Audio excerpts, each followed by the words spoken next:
Fadhatul iman, yang senantiasa menjaga imannya. Innal ladzina qalu rabbunallah tsumma istaqamu, yang mengatakan bahwa Allah itu adalah Tuhanku, lalu kemudian istiqamah dengan iman itu kepada Allah. Nah, mudah-mudahan kita datang kumpul di tempat ini juga bagian daripada ikhtiar kita, ya, untuk menjaga iman kita kepada Allah, ya, sehingga Allah turunkan ketenangan pada hatinya orang-orang yang beriman. Ya, ada banyak orang boleh jadi mendapatkan kesenangan, tetapi belum tentu dia mendapatkan ketenangan, karena kesenangan dengan ketenangan itu adalah sesuatu yang berbeda. Orang banyak duit senang, orang punya jabatan senang. Tapi apakah dengan banyak duit, apakah dengan banyaknya jabatan, tingginya jabatan, dia mendapatkan ketenangan? Belum tentu. Belum tentu. Ya, ada seseorang yang mengurus, misalnya mengurus korupsi, ternyata yang mengurus korupsinya juga korupsi. Itu jabatan, gitu ya. Ya. Tetapi Allah sebutkan di dalam Al-Quran surat Al-Fat ayat yang keempat, siapa yang mendatangkan ketenangan bukan harta, bukan juga kedudukan, bukan juga perhiasan, tetapi kata Allah, huwallazi anzalas sakinata fi qulubil mu'minin. Dialah Allah yang telah menurunkan sakinah, ketenangan, kepada hatinya orang-orang yang beriman. Jadi ada dua hal yang mesti kita pahami. Yang pertama, sumber ketenangan itu adalah Allah. Yang kedua, ketenangan itu tidak akan diberikan kecuali kepada orang-orang yang beriman. Ketika orang-orang yang beriman di dalam hatinya ada ketenangan, alladzina yazdadu imanan ma'a imanihim, maka semakin bertambahlah keimanannya. Maka boleh jadi saudara kita yang ada di Palestina sana, walaupun terus-terusan digempur, desingan peluru, dentuman bom, ya, ini menjadi pemandangan harian, Pak. Ya, saya lihat aya roket meluncur ku anak-anak, ku barudak ditaringgali ke gitu. Ada sebagian yang begitu, Mas. Saya lihat di YouTube, ada anak mungkin karena sudah terbiasa gitu kan, ya. Ada roket itu, ya, ada kuburan massal. Di sana kan pemakamannya massal, Pak. Ya, kuburan massal, ya, dibuat lubang. Lalu anak-anak pada main di lubang itu. Jawabannya, anak-anak Gaza, aku lahir di tempat ini dan aku pun dikuburkan di tempat ini. Jadi sebagiannya ada yang memang udah ridho sama ketetapan Allah Subhanahu wa taala. Dan itulah tanda-tanda kebenaran iman seseorang. Allah sebutkan di dalam Al-Qur'an, minal mu'minina rijalun sadaqu ma ahadullahu ilaihi. Di antara orang-orang yang beriman ada yang sudah membuktikan, yang sudah membenarkan janjinya kepada Allah. Dan orang-orang yang benar janjinya kepada Allah, faminhum man qada nahba. Sebagian di antara mereka ada yang sudah syahid. Wa minhum man yantazir. Dan sebagian di antara mereka ada yang sedang menunggu kesyahidan. Jelas nih ayat Allah, ya. Jadi sebagian saudara kita itu, ya, sedang menunggu kesyahidan, sedang menunggu mati. Kita juga sama, sedang menunggu mati, tetapi tidak ada yang tahu persis apakah kita kemudian istiqomah dalam penantian kematiannya atau kita, ya, terperosok gitu. Tetapi kalau orang-orang di sana menanti kematian, ingin mendapatkan kesyahidan, gitu. Dan mereka tidak akan pernah, ya, merubah janjinya kepada Allah Subhanahu wa ta'ala, ya.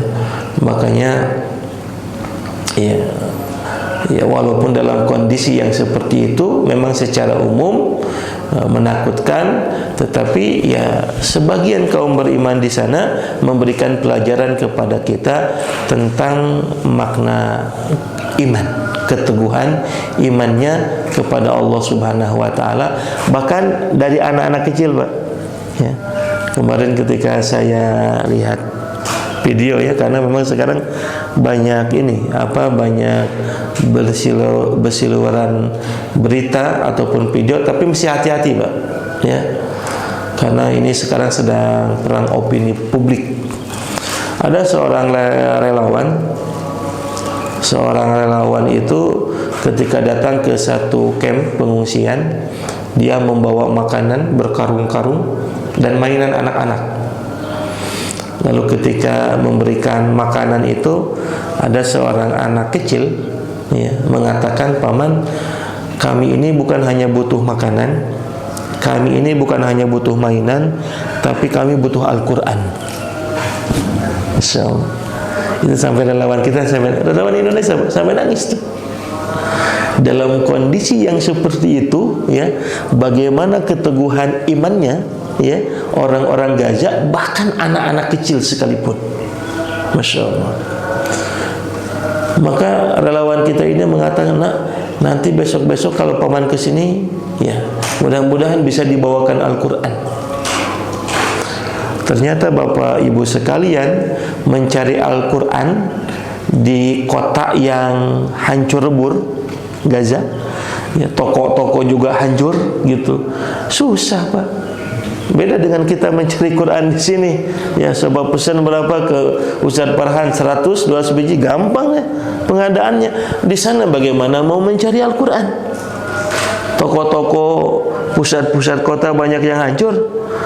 Maka kemudian si relawan ini datang ke tempat yang sama, memberikan bantuan termasuk makanan dan yang lain-lain. Lalu di saat itu si anak yang tadi yang meminta sebelumnya lalu kemudian berlari mendekati relawan kita ini, "Paman, mana Al-Quran yang aku minta?" Masya Allah, sampai nangis tuh, Pak, ya. Kita memberi ini pelajaran buat kita. Hadirin ikhwatul iman rahimakumullah, karena sumber kekuatan itu,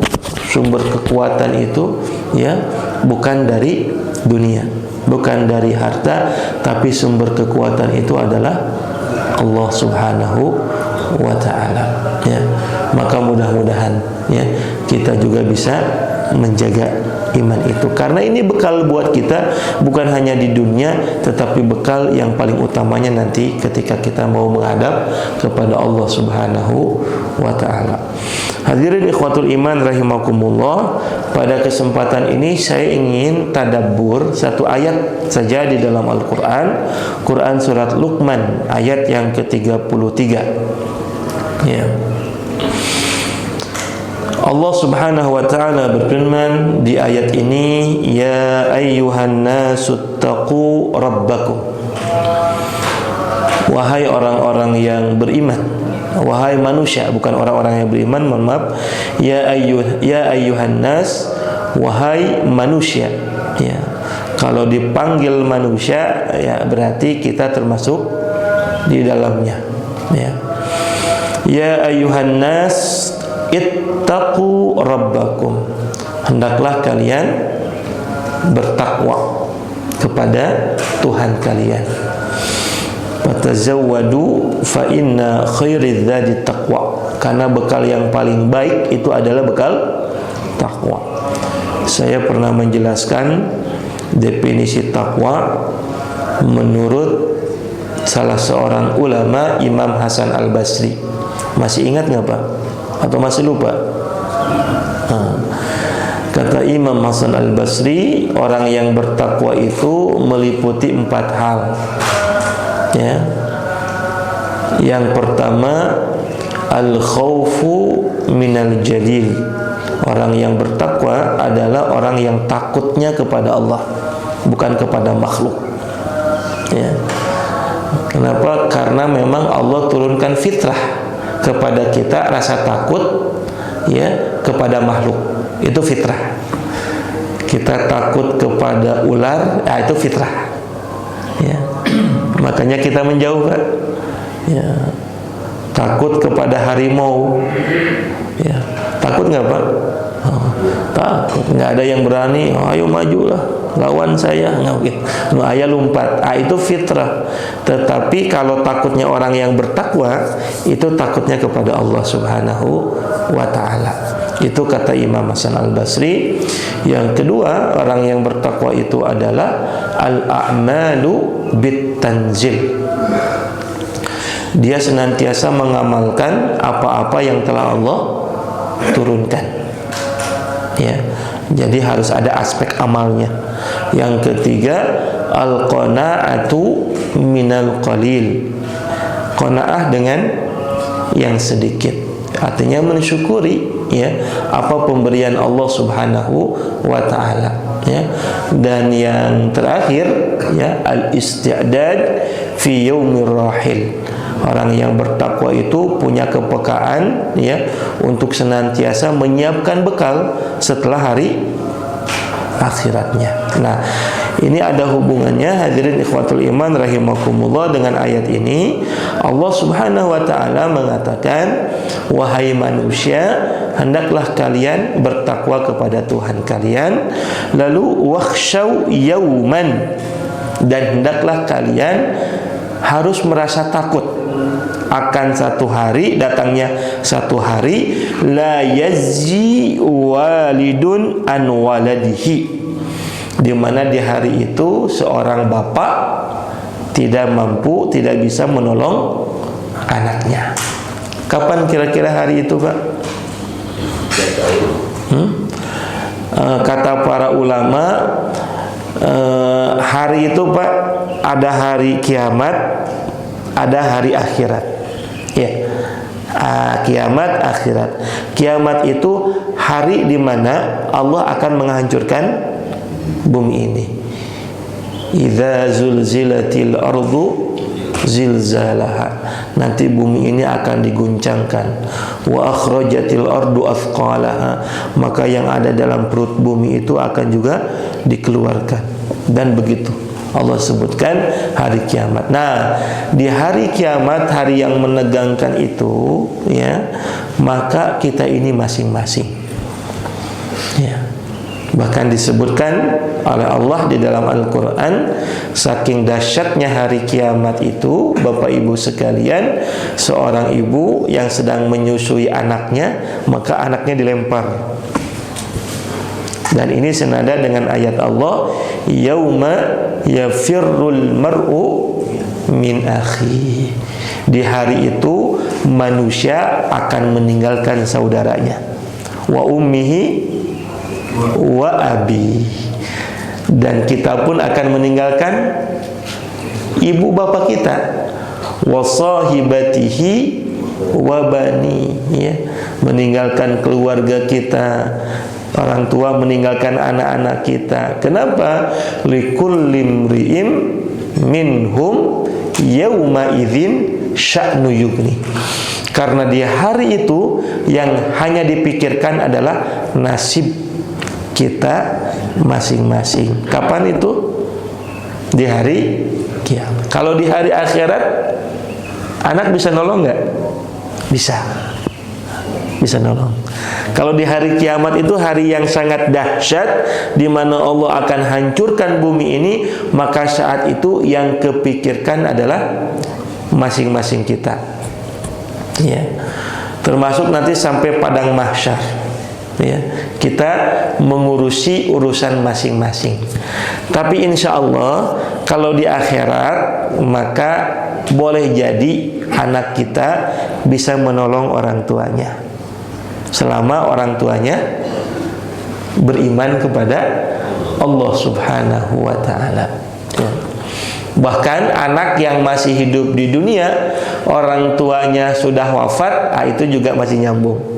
Sebagaimana hadis Rasulullah sallallahu alaihi wasallam, salasatun tajri ujurahum ba'dal maut. Amalan yang pahalanya mengalir kepada orang tua yang sudah meninggal dunia, ya salah satunya adalah tarkun waladan salihan fahuwa yad'u lahu. Ketika orang tua punya anak yang saleh, senantiasa berdoa, bahkan boleh jadi ibadahnya akan sampai kebaikannya kepada orang tua, apalagi di akhirat, ya. Karena dalam hadis Nabi menyebutkan ada orang tua yang diringankan hisabnya oleh Allah disebabkan karena anak soleh. Ketika Allah mengatakan, wahai fulan, tafaddal tadkhulunal jannah, silahkan engkau masuk surga, maka anak yang soleh ini mengatakan, lam nadkhulal jannata wa lam yatina abina wa ummina, kami tidak akan mau masuk surga sebelum engkau hadirkan orang tuaku di hadapanku, ya. Jadi mudah-mudahan kita ini, ya siapa tahu Bapak Ibu, boleh jadi anak-anak kita ini jauh lebih soleh ketimbang kita, tidak ada yang tahu, gitu ya. Nah, itulah salah satu karunia. Nah, karunia yang utama itu kata para ulama bukan harta. Maka kenapa para nabi yang diminta oleh para nabi kepada Allah bukan minta harta? Apa yang diminta oleh nabi kepada Allah? Anak. Rabbi habli minas solihin, Rabbana hablana min azwajina wa dzurriyyatina qurrata a'yun. Kullama Zakaria rabbah, ketika Nabi Zakaria berdoa kepada Tuhannya, yang diminta semuanya anak. Nah, maka Bapak Ibu sekalian, mudah-mudahan Allah karuniakan kepada kita anak-anak yang soleh. Dan kita harus punya rasa takut, Pak, ya, dengan keturunan ini. Allah sebutkan dalam Quran surah An-Nisa kalau tidak salah ayat yang ke-9, wal yakhshal ladzina law taraku min khalfihim dzurriyyatan di'afan khafu 'alaihim falyattaqullah wal yaqula qawlan syadida. Hendaklah kalian merasa takut akan sepeninggal kalian, ya, kalian meninggalkan generasi yang lemah. Maka ajarkan anak-anak kita itu untuk bertakwa kepada Allah, dan ajarkan anak-anak kita itu dengan perkataan yang benar. Betul. Ya. Allah Subhanahu wa taala sebutkan makanya kita perlu bersabar, Pak. Harus betul-betul penuh kesabaran, ya. Ya, mendidik adabu auladakum wa ahsanu adabakum, kata Nabi. Didik tuh anak-anak kalian, perbaiki akhlak anak-anak kalian, apalagi di zaman seperti ini, ya. Kenapa? Karena berkah kesabaran kita mendidik keluarga, mendidik anak-anak kita. Kata Allah di dalam Al-Quran surah Ar-Ra'd ayat yang ke-23 24, ya, yadkhuluna jannatu adnin, nanti ada orang yang masuk ke surga, nama surganya itu Aden. Wa man salaha min abaihim wa azwajihim wa dzurriyyatihim, dan orang itu dimasukkan ke surganya bersama orang tuanya, Pak, bersama pasangannya, bersama juga anak dan keturunannya. Wal malaikatu yadkhuluna alaihim min kulli babin, lalu malaikat mengetuk pintu, ya. Ketika malaikat mengetuk pintu itu, maka malaikat mengatakan, assalamu alaikum bima sabartum fa ni'ma uqbaddar. Ini ucapan malaikat, ya, keselamatan bagi kalian, ya. Dan inilah tempat yang terbaik, tempat kembalinya kalian, gitu. Jadi kata malaikat itu apa? Salamun alaikum, ya, bima sobartum, Pak, ya, ya. Kata malaikat, keselamatan bagi kalian berada di surga karena disebabkan kesabaran kalian. Nah, kita masih butuh kesabaran. Lanjut Bapak Ibu sekalian, kata Allah, wakhshaw yauman la yajzi walida an waladih, ya. Di hari itu, ya, seorang bapak tidak akan dapat menolong anaknya, ya. Lalu kemudian wala mauludun huwa jazin an walidihi syai'an. Sebaliknya, begitu juga anak tidak akan bisa menolong bapaknya, ya. Jadi hati-hati Bapak Ibu sekalian, jangan mengandalkan kesolehan itu kepada anak-anak kita, ya. Ya. Jangan sampai kita menyuruh anak kita soleh tapi kitanya salah, gitu, ya. Tetapi ya, bagaimana kita bisa memberikan contoh, ya, tauladan yang terbaik buat anak-anak keturunan kita. Inna wa'dallahi haqqan. Sesungguhnya Allah sangat maha benar janjinya. Nah, saya ingin lebih mengupas di kalimat yang kedua, Bapak, kalimat yang terakhir. Kata Allah Subhanahu wa taala, "Fala taghurrannakumul hayatud dunya wala yaghurrannakum billahil gharur." Kata Allah Subhanahu wa taala, jangan kalian tertipu. Ya, tertipu oleh siapa? Satu, jangan kalian tertipu dengan kehidupan dunia, dan juga kalian jangan tertipu, ya, disebabkan karena ibadah kalian kepada Allah. Masya Allah. Dua hal, hati-hati Bapak Ibu sekalian. Ini musuh kita ini pintar, Bu, Pak, ya. Kita punya musuh pintar, ya. Di ayat ini nanti kita bahas ada dua hal Bapak Ibu sekalian yang menjadikan manusia ini tertipu, ya. Ya. Allah Subhanahu wa taala sebutkan kita harus mewaspadai musuh ini, Pak, Bu. Kenapa? Karena musuh ini nggak kelihatan, tidak nampak di hadapan kita. Apa musuh ini?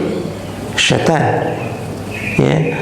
Maka Allah katakan di dalam Al-Quran, fala tattabi'u khutuwatish syaitan innahu lakum aduwwum mubin. Jelas kalimatnya. Kata Allah, jangan sekali-kali kalian mengikuti langkah-langkah syaitan, karena syaitan itu adalah musuh yang nyata bagi kalian. Jadi syaitan itu musuh atau CS, Pak? Bisa jadi CS, ya.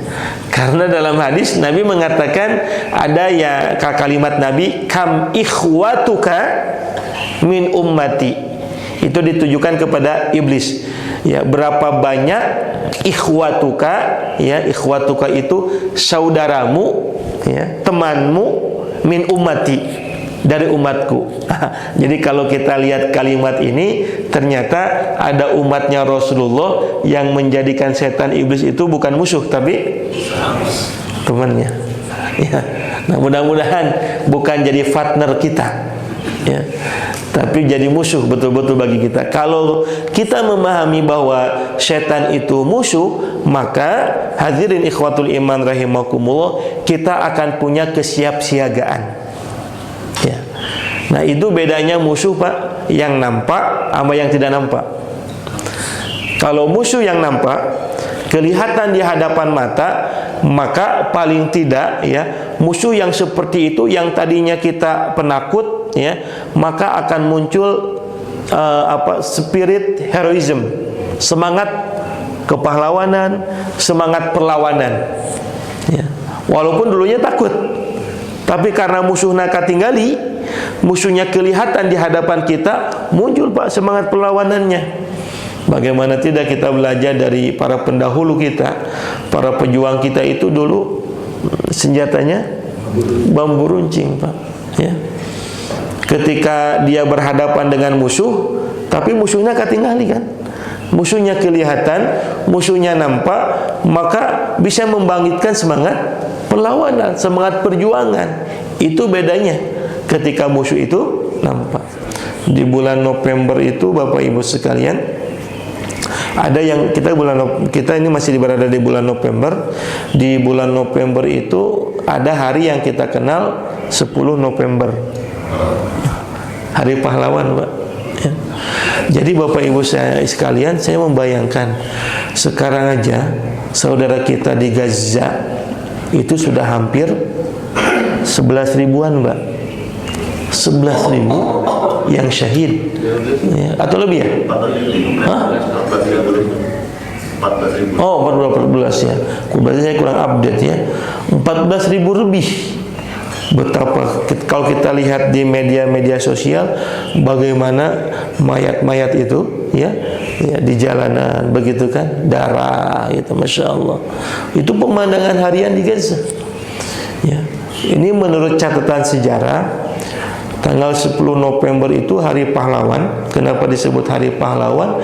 Karena di hari itu bagaimana pengorbanan rakyat kita untuk mengusir penjajah ya.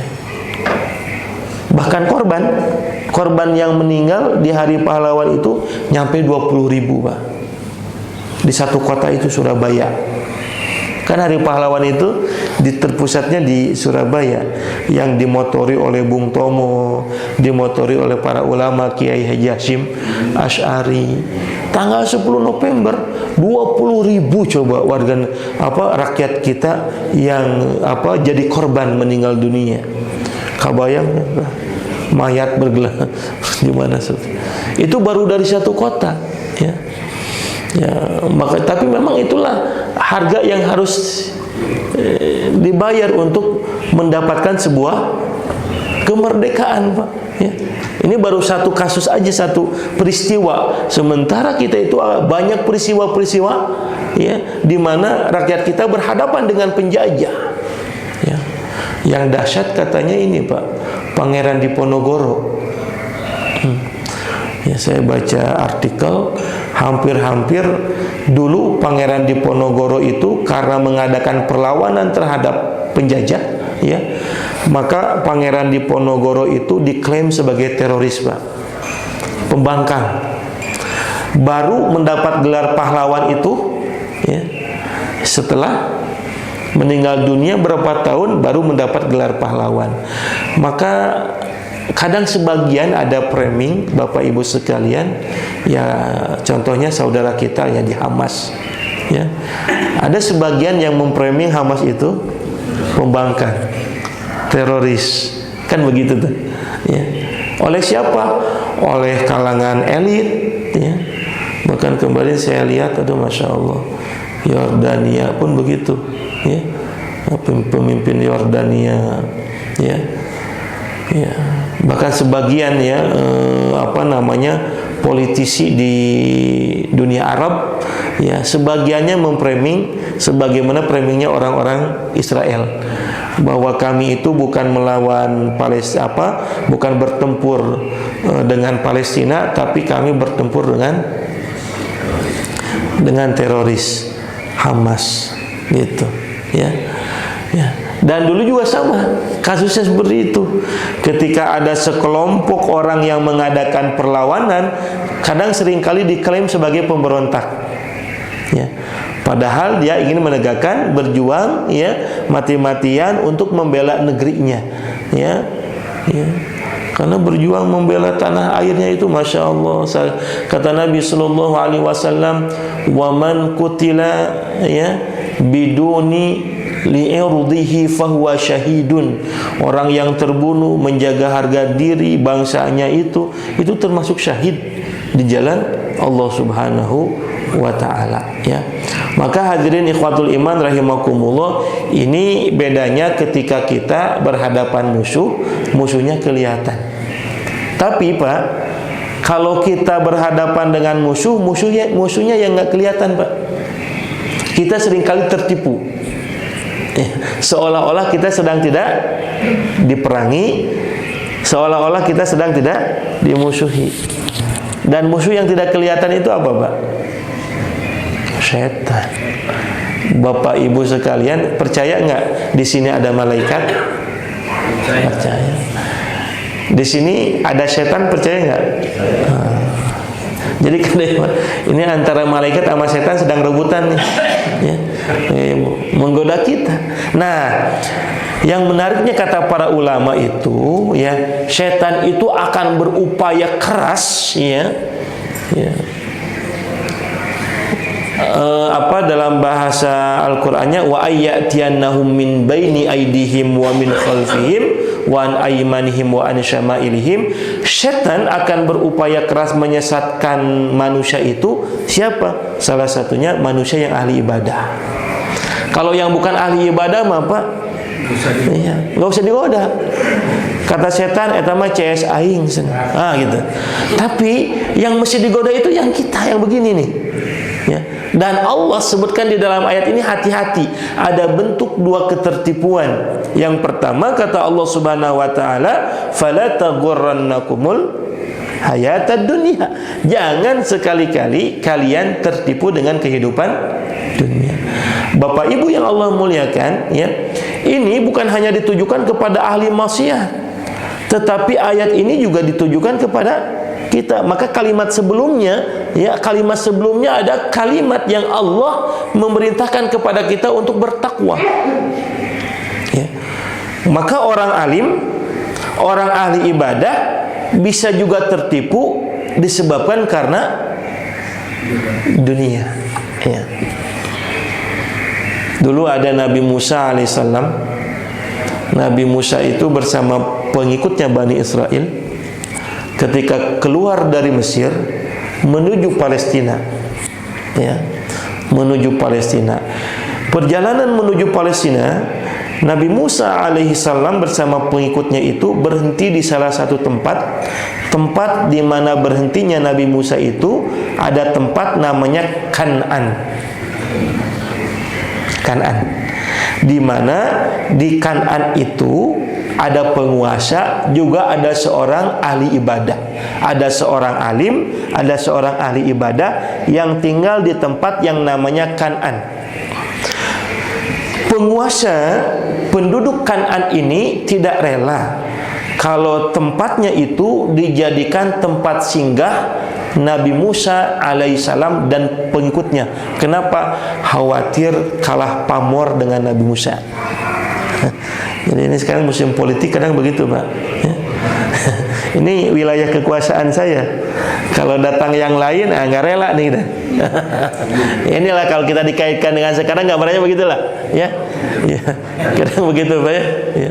Ketika ada satu wilayah dikuasai, lalu ada orang, ya, lawannya nggak mau nih, bagaimana caranya, gitu kan?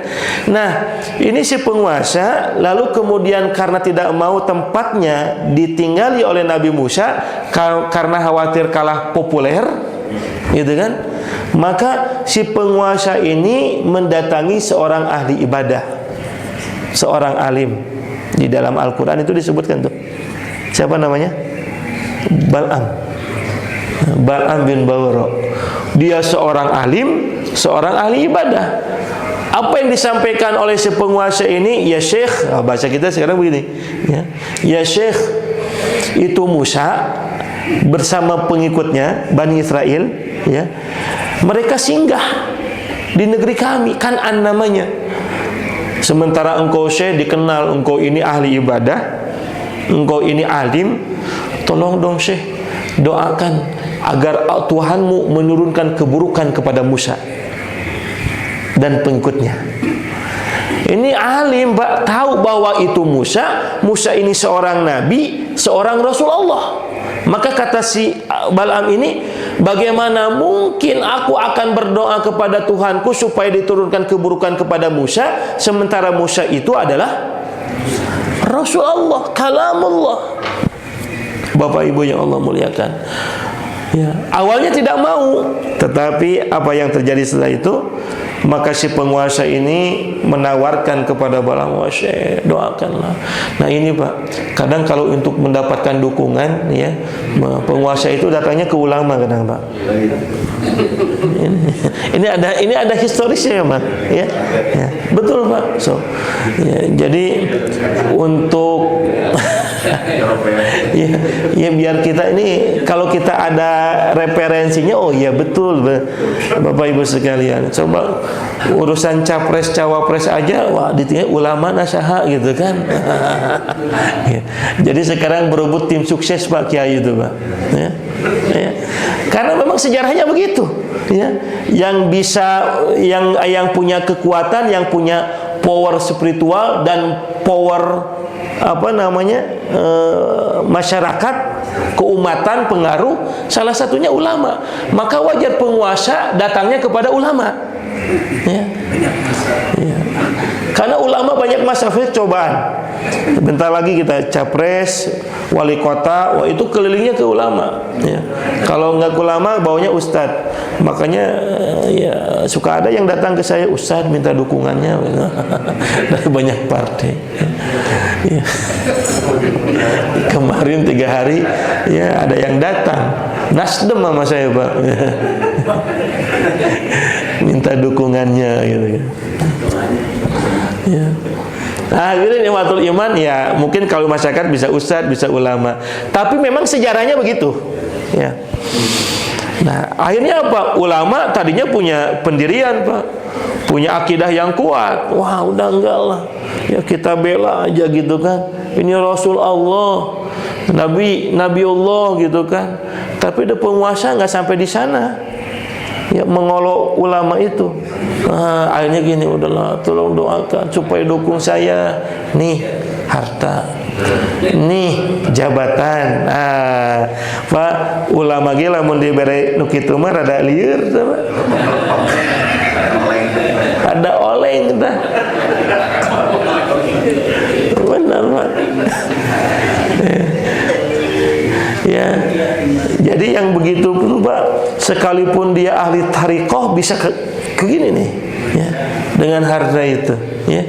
Maka apa yang terjadi? Lihat, Allah sebutkan, watlu alaihim naba'al ladzina atainahum min ayatina fansalakha minha. Akhirnya ulama ini jadi insilah. Insilah itu dia meninggalkan akidahnya, meninggalkan imannya. Kenapa? Fa'at ba'ahu syaitan. Bahkan dia ikuti syaitan. Fakana minal ghawin, sehingga ulama ini tersesat. Itu ayat Al-Quran. Bapak Ibu yang Allah muliakan. Akhirnya berdoa dia naik ke satu bukit. Nabi Musa tahu. Wah, Nabi Musa ini makomnya lebih tinggi Pak.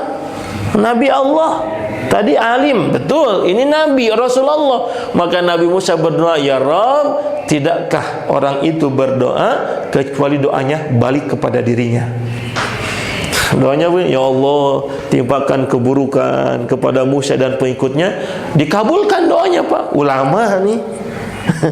Tapi tadi doanya Nabi Musa supaya keburukan itu balik ke dirinya. Maka ketika ulama ini berdoa tentang keburukan itu balik kepada dirinya, jadilah dia binasa. Nauzubillahi min dzalik. Hati-hati Bapak Ibu sekalian, ya.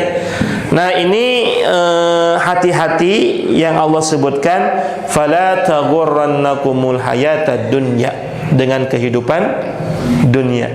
Wa mal hayatad dunya illa mataul gurur. Quran surat Al-Hadid ayat yang ke-8, Allah sebutkan hati-hati dengan kehidupan dunia, karena kehidupan dunia seringkali menipu kalian, menjadikan kalian tertipu sehingga kalian lalai. Yang kedua nih Bapak Ibu sekalian yang menarik, ya. Wala yaghurrannakum billahil gharur, dan janganlah sampai kamu terpedaya, tertipu ketika kalian sedang beribadah kepada Allah. Dalam mentaati Allah. Ustaz, emang ada orang yang beribadah kepada Allah tetapi dia ditipu sama setan? Banyak Pak. Hati-hati, ya. Jadi setan itu menggoda bukan orang yang sedang bermaksiat, enggak. Setan itu menggoda orang yang sedang beribadah. Maka kata para ulama, apa bentuk ketertipuan? Orang yang beribadah tetapi dia tertipu. Makanya Bapak Ibu sekalian, orang yang celaka yang Allah sebutkan, ya, celaka di dalam Al-Quran bukan hanya celaka seseorang berbuat dosa.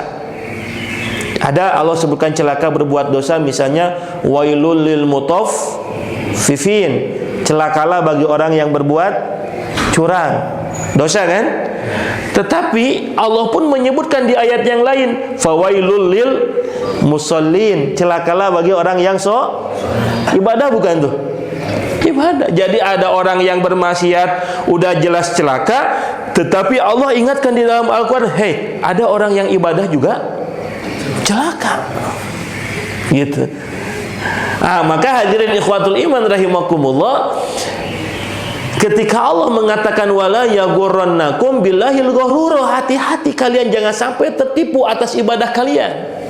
Karena setan nggak akan pernah berdiam diri. Apa bentuk ketertipuan, Mbak? Orang yang beribadah kepada Allah, satu, ya, ibadahnya bukan karena Allah. Itu bentuk ketertipuan yang pertama. Ibadah, tapi ibadahnya bukan karena Allah. Itu tertipu nggak? Tertipu, ya. Makanya Bapak Ibu yang Allah muliakan, ya, jangan sampai ibadah kita itu sia-sia. Kenapa? Karena ibadah yang kita lakukan bukan semata-mata mengharapkan mencari ridho Allah. Ini ada kisah yang menarik Bapak Ibu sekalian. Ini kisahnya Israiliyat. Walaupun mungkin di antara Bapak Ibu sudah ada yang pernah mendengar. Ini disebutkan di dalam kitab Ihya Ulumuddin, ya, karangan Imam Al-Ghazali. Kata para ulama, bagaimana mawakif kita terhadap Israiliyat, terhadap kisah Bani Israel. Yang pertama, tidak meyakini sepenuhnya dan juga tidak menolak sepenuhnya. Karena dalam hadis Nabi juga sering kali menyampaikan kisah-kisah Israiliyat. Bahkan kisah-kisah Israiliyat itu juga diriwayatkan sebagiannya oleh Imam Bukhari, gitu ya. Ada banyak. Nah, ini kisah Israiliyat itu begini. Sesaat ada seorang, dia nggak punya harta, miskin, gitu kan. Tiba-tiba dia mendapat kabar bahwasanya di tempat itu ada pohon itu disembah oleh banyak orang. Wah, ini Pak, akidahnya lurus nih orang. Wah, karena mendengar itu ada orang yang menyembah pohon, musyrik nggak kira, Pak? Maka orang ini membawa kampak dari rumahnya, ya, mau nebang pohon itu agar tidak ada kemusyrikan, agar tidak ada orang-orang yang menyembah pohon. Maka dia kemudian membawa ya, parang lah. Di tengah perjalanan dihalau oleh setan yang berwujud manusia. Kata setan ini, wahai fulan, apa yang akan engkau lakukan? Wah, dia marah nih, ya. Itu dia, aku akan menebang pohon. Kenapa? Karena pohon itu dijadikan oleh orang untuk beribadah. Orang meminta-minta kepada pohon, maka aku akan tebang itu pohon. Ya, maka setan ini, udahlah, ngapain? Karena ini nggak akan mengganggumu. Biarlah mereka melakukan urusannya masing-masing. Wah, nggak mau dia. Akhirnya terjadi, kurang mah gelut lah, ya. Gelut, ya. Ini. Akhirnya ketika kedua apa? Sekali mukul langsung terjatuh tuh setan. Didengkek tuh. Aduh, gitu kan. Jatuh apa? Akhirnya apa? Udah, kata setan ini sambil merayu, tolong maafkan saya, ampuni saya. Ketika kemudian berdiri lagi, ya tetap, ya, bahwa si orang ini akan menebas pohon, masih tetap dihalangi, gelut lagi, jatuh lagi, Pak. Gampang sekali itu menjatuhkan. Sampai kemudian tanya, udah begini aja, engkau ini tadi masih ada hubungan dengan kisah yang pertama sebetulnya, ya. Engkau ini kan miskin, udah aja engkau lakukan banyak ibadah, ya. Bagaimana kalau ketika engkau diberikan harta, ya, maka dengan harta itu akan ada banyak manfaat yang kau lakukan. Kau bisa memenuhi kebutuhan keluarga, bisa bersedekah tuh. Kadang begitu tuh setan itu, ya, bisa bersedekah, bisa membantu saudaramu yang sedang kesulitan, gitu kan? Bisa mensedekahkan harta kepada orang lain. Nah, kalau engkau bisa begitu, nah nanti setiap pagi setelah engkau bangun tidur, engkau akan dapati, ya, di tempat tidurmu itu uang sebanyak 2 dinar. 2 dinar, Pak. Itu sedinar itu kalau dirupiahkan sekarang hampir 2 jutaan. Berarti kalau 2 dinar berapa? 4 juta, Pak. Sehari 4 juta, Pak. Kumaha, Pak? Akhirnya apa? Ya, itu talbisul iblis itu begitu. Kadang dia menggoda sesuatu, ya, tetapi arahannya ibadah. Arahnya ibadah. Kata si orang ini benar juga, ya. Akhirnya apa? Dia balik, ya. Kemudian dia pulang, ya, sebagaimana yang disampaikan, ya, oleh setan itu. Dia bangun dari tidurnya penasaran, dia buka, ternyata ada uang 2 dinar, Pak. Keesokan harinya bangun lagi ada uang 2 dinar. Baru hari yang ketiga buka bantal, kemana gede? Nggak ada uang 2 dinar. Marah nih orang, wah bener nih, gitu kan? Maka kemudian dia bawa parang, dia marah, lalu kemudian dia dihalau lagi, ya. Apa yang kamu janjikan ternyata hanya 2 hari saja, setelahnya kau bohong. Wah, dia lawan. Ketika dia lawan, apa, dengan mudahnya setan itu melumpuhkan orang ini. 2 kali dilumpuhkan.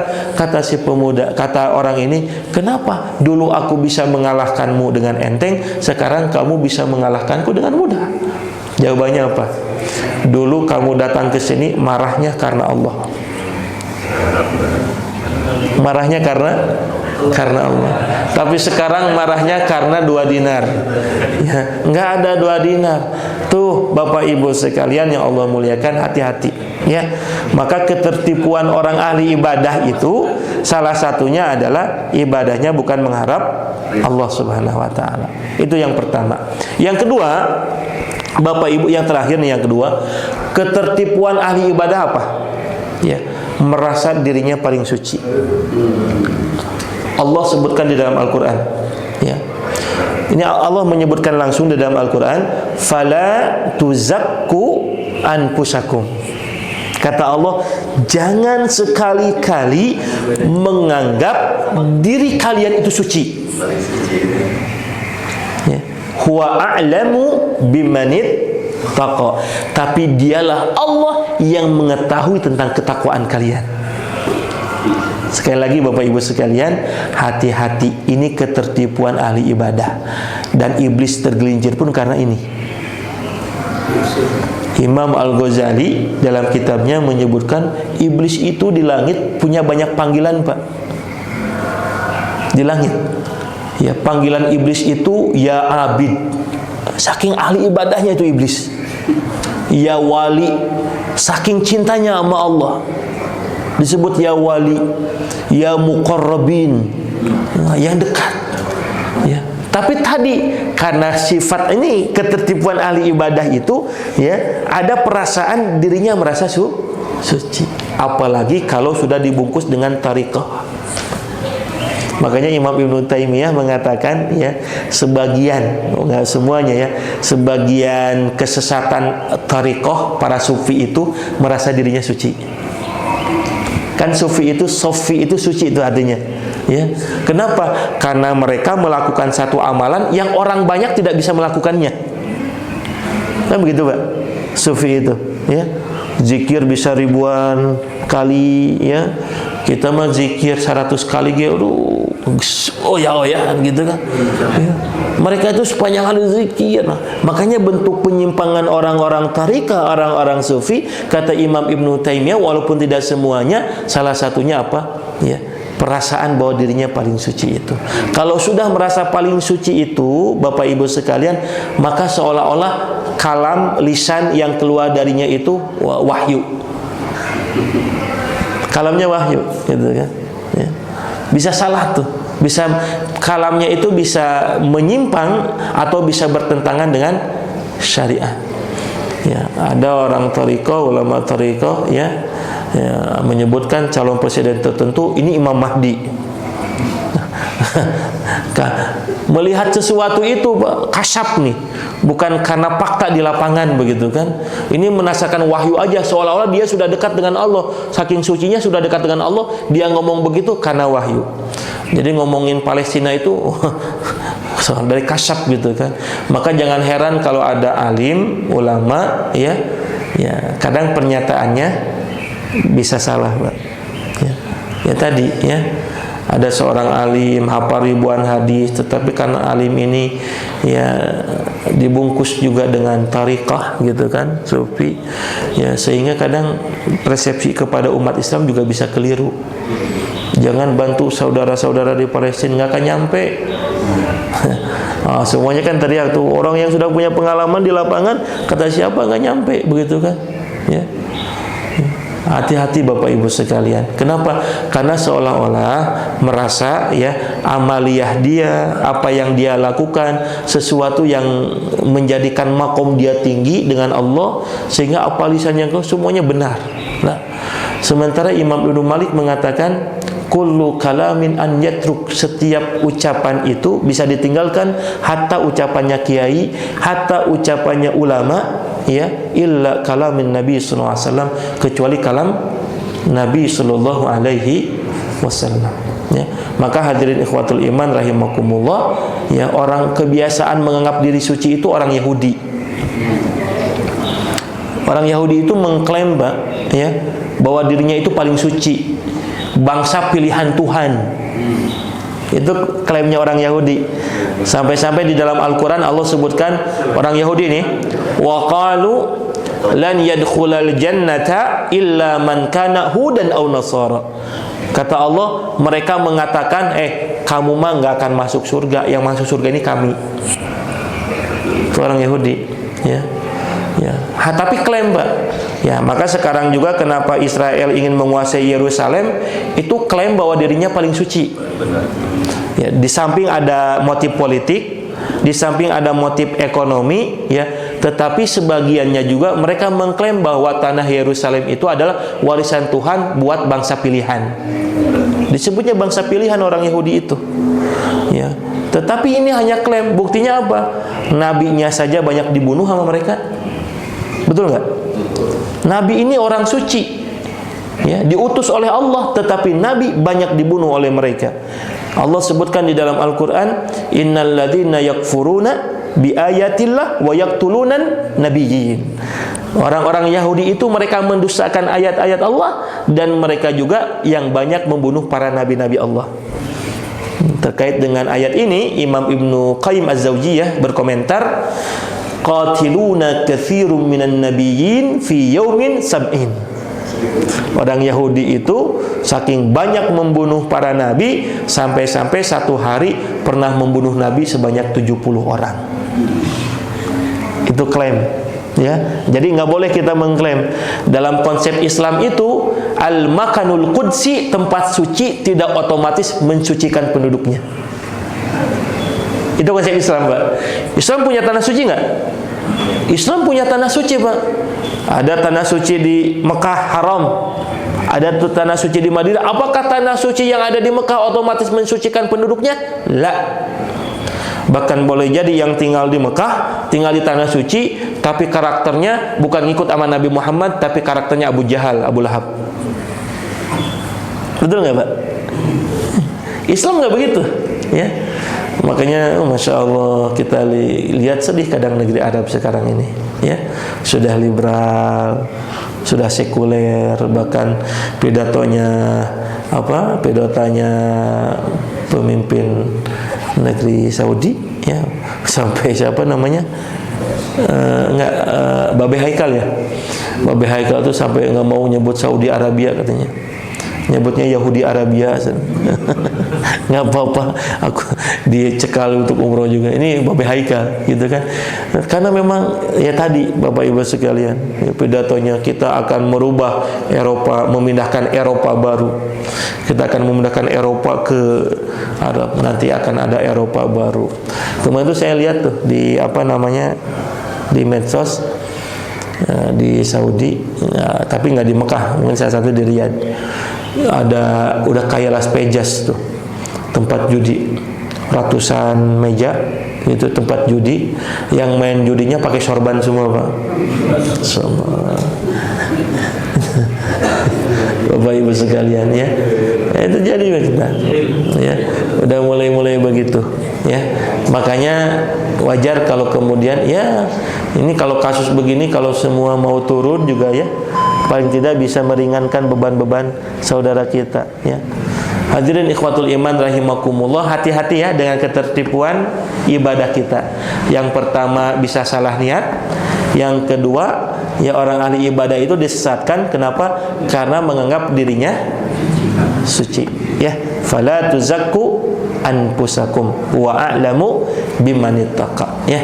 Itu saja Bapak Ibu sekalian, tapi udah 1 jam cukuplah, ya. Mudah-mudahan ini menjadi tazkirah, menjadi pengingat buat kita sekalian agar kita waspada, ya, agar kita hati-hati sehingga ibadah yang kita lakukan mudah-mudahan menjadi ibadah yang Allah ridhai, ibadah yang diterima oleh Allah Subhanahu wa taala. Itu saja Bapak Ibu yang Allah muliakan, wallahu a'lam bishawab, wal afa minkum. Assalamualaikum warahmatullahi wabarakatuh. Waalaikumsalam.